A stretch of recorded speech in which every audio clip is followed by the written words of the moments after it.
কিভাবে একজন বিজ্ঞানী ইতিহাসের সবচেয়ে ভয়ঙ্কর অস্ত্রের জন্ম দিয়ে সারা জীবন অনুশোচনার আগুনে পুড়লেন? আজ আমরা যে রবার্ট ওপেনহাইমারের সেই নৈতিক সংকটের গল্পটাই একটু কাছ থেকে দেখব। তার একটা আবিষ্কার পৃথিবীকে তো বদলে দিয়েছিল ঠিকই, কিন্তু তাকে নিজে ডুবিয়ে রেখেছিল এক গভীর দ্বিধায়। এখন আমি মৃত্যু, পৃথিবীর ধ্বংসকারী, ভাবা যায়? এটা কিন্তু কোনো সিনেমার ডায়লগ নয়।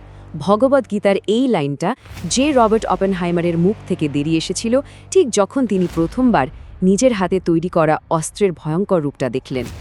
শুধু এই একটা কথাই কিন্তু পুরো গল্পের গভীরতা বুঝিয়ে দেয়। তো চলুন গল্পের শুরুতে ফিরে যাই। সময়টা এমন যখন বিজ্ঞানীরা এমন এক আবিষ্কারের দোরগোড়ায় দাঁড়িয়েছিলেন যা ছিল এক কথায় যুগান্তকারী, কিন্তু সেই আবিষ্কারই যেন ছিল মানবজাতির ধ্বংসের চাবিকাঠি। আর পৃথিবী তখন অজান্তেই এক ভয়ঙ্কর নতুন যুগের জন্য তৈরি হচ্ছিল। আচ্ছা, এই সব কিছুর মূলে ছিল একটাই জিনিস, নিউক্লিয়ার ফিশন, মানে পারমাণবিক বিভাজন। জার্মান বিজ্ঞানীরা আবিষ্কার করে ফেললেন যে একটা বড় পরমাণুর নিউক্লিয়াসকে যদি ভাঙা যায় তাহলে সেটা ছোট ছোট অংশে ভাগ হয়ে যায়, আর এই ভাঙার সময় বেরিয়ে আসে অসীম পরিমাণ শক্তি। ব্যাস, তাত্ত্বিকভাবে পারমাণবিক বোমা বানানোর দরজাটা এখানেই খুলে গেল। আর এই ফিশন প্রক্রিয়ার সবচেয়ে ভয়ের দিকটা কী ছিল জানেন? Chain reaction. মানে ব্যাপারটা এমন, একটা নিউট্রন গিয়ে একটা পরমাণুকে ধাক্কা দিল, সেটা ভেঙে গেল, আর সেখান থেকে বের হলো শক্তি আর আরও কয়েকটা নতুন নিউট্রন।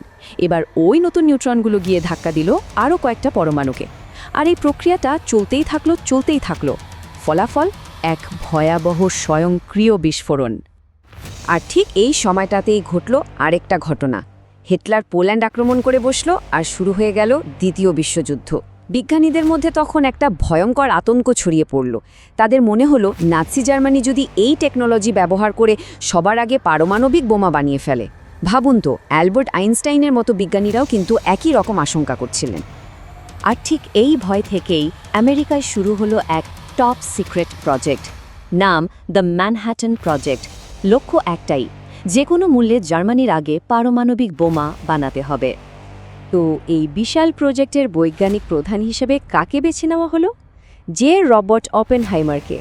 তিনি ছিলেন এক অসাধারণ মেধাবী পদার্থবিজ্ঞানী, কিন্তু একই সাথে ক্যারিসম্যাটিক এবং কিছুটা বিতর্কিতও বটে। কর্নেল লেসলি গ্রোভসের নেতৃত্বে নিউ মেক্সিকোর মরুভূমির মাঝখানে রাতারাতি একটা গোপন শহর তৈরি করা হলো, লস আলামোস। উদ্দেশ্য শুধু একটাই, বোমা বানানো। কিন্তু গল্পের মোড়টা এখানেই ঘুরে গেল। প্রজেক্ট যখন পুরোদমে চলছে তখন খবর এলো হিটলার আত্মহত্যা করেছে, জার্মানি হেরে গেছে। ভাবুন একবার, যে শত্রুর ভয়ে এত কিছু, সেই শত্রুই আর নেই। তাহলে এখন এই বোমার কি হবে? প্রকল্পের লক্ষ্যটা তখন বদলে গেল। ঠিক করা হলো যুদ্ধ তাড়াতাড়ি শেষ করতে বোমাটা ফেলা হবে জাপানের উপর। লস অ্যালামোসের বিজ্ঞানীদের জন্য চ্যালেঞ্জটা কিন্তু সহজ ছিল না। মরুভূমির মধ্যে একটা আস্ত শহর বানানো, পৃথিবীর সেরা সব মাথাগুলোকে এক জায়গায় নিয়ে আসা, আর তার থেকেও বড় ভয় ছিল, আচ্ছা, এই চেইন রিয়াকশন যদি কন্ট্রোলের বাইরে চলে যায়, যদি বায়ুমণ্ডলে আগুন লাগিয়ে দিয়ে পুরো পৃথিবীটাই ধ্বংস করে দেয়। এই সমস্ত চাপের সাথে পাল্লা দিয়ে তাদের কাজ করতে হচ্ছিল, আর মনের মধ্যে তো একটা নৈতিক দ্বিধা কাজ করছিলই। সব ভয়, সব দ্বিধা পেরিয়ে তারা অবশেষে সেই মাহেন্দ্রক্ষণের দিকে এগিয়ে চলল। সময় এসে গেছে ইতিহাসের প্রথম পারমাণবিক বোমার পরীক্ষার। তারিখটা ছিল 16ই জুলাই 1945। পরীক্ষা রাতে শুরু হলো প্রচণ্ড ঝড়। মনে হচ্ছিল সব কিছু হয়তো বাতিলই হয়ে যাবে, কিন্তু ভোরের দিকে আবহাওয়া একদম পরিষ্কার। শুরু হলো ফাইনাল কাউন্টডাউন। আর ঠিক ভোর 5:29 নিউ মেক্সিকোর মরুভূমি এমন এক সূর্যোদয় দেখল যা আগে কেউ কখনো দেখেনি। 21,000 টন টিএনটির সমান বিধ্বংসী এক আলো। বিস্ফোরণের শক্তি বিজ্ঞানীদের সব হিসাব নিকাশকে ছাড়িয়ে গেল। তারা যা ভেবেছিল, যা আশা করেছিল, বাস্তবটা ছিল তার চেয়ে অনেক অনেক বেশি শক্তিশালী আর ভয়ঙ্কর। এই সাফল্যটা ছিল যেমন অবাক করার মতো, তেমনি আতঙ্ক জাগানোর মতো। আর ওই আলোর ঝলকানি, ওই মাশরুমের মতো দেখতে মেঘটা দেখেই ওপেনহাইমারের মুখ থেকে বেরিয়ে এসেছিল সেই লাইনটা, এখন আমি মৃত্যু, পৃথিবীর ধ্বংসকারী। হয়তো ঠিক সেই মুহূর্তেই তিনি প্রথমবার বুঝতে পেরেছিলেন তিনি আসলে কি তৈরি করে ফেলেছেন। বিজ্ঞানের দিক থেকে এটা ছিল এক বিশাল সাফল্য, কোনো সন্দেহ নেই। কিন্তু এরপরই শুরু হলো এর ভয়াবহ মানবিক পরিণতির গল্প। এই বিজয়ের পেছনে যে কত বড় একটা বোঝা লুকিয়েছিল তা হয়তো তখন কেউ ভাবেনি। 1945 সালের 6 অগস্ট হিরোশিমা আর তার ঠিক 3 দিন পর 9 অগস্ট নাগাসাকি, এই দুটো জাপানি শহরের ওপর পারমাণবিক বোমা ফেলা হলো। আর হ্যাঁ, এই দুটো বোমাই দ্বিতীয় বিশ্বযুদ্ধের ইতি টেনে দিয়েছিল। কিন্তু কিসের বিনিময়ে? এই দুটো বোমায় সঙ্গে সঙ্গে এবং পরে রেডিয়েশনের কারণে সব মিলিয়ে প্রায় 2 লক্ষেরও বেশি মানুষের মৃত্যু হয়েছিল। মানব ইতিহাসে এক নতুন কালো অধ্যায় যোগ হলো। একদিকে গোটা আমেরিকা তখন জয়ের আনন্দে ভাসছে, ওপেনহাইমারকে সবাই জাতীয় বীর বলছে। আর অন্যদিকে সেই বীর নিজে ধ্বংসের দৃশ্য দেখে মানসিকভাবে ভেঙে পড়েছেন। তিনি প্রেসিডেন্ট ট্রুম্যানকে সরাসরি গিয়ে বলেছিলেন, আমার মনে হচ্ছে আমার হাত রক্তে মাখা। কিন্তু রাজনীতির খেলাটা অন্যরকম। প্রেসিডেন্ট ট্রুম্যান তার এই অনুশোচনাকে পাত্তা তো দিলেনই না, বরং এটাকে একটা দুর্বলতা হিসেবে দেখলেন। ওপেনহাইমারের সাথে দেখা করার পর তিনি আড়ালে তাকে কান্নাকাটি করা বিজ্ঞানী বা ক্রাই বেবি সায়েন্টিস্ট বলেও ডেকেছিলেন। বুঝতেই পারছেন সৃষ্টার অনুশোচনা আর শাসকের বাস্তবতার মধ্যে পার্থক্যটা কি কোথার। যুদ্ধের পর ওপেনহাইমারের জীবনের এক নতুন অধ্যায় শুরু হলো। এবার তিনি তার সৃষ্টি করা এই ভয়ঙ্কর শক্তি নিয়েই পৃথিবীকে সতর্ক করতে চাইলেন। কিন্তু তার সেই সতর্কবার্তায় কান দেওয়ার মতো লোক খুব কমই ছিল।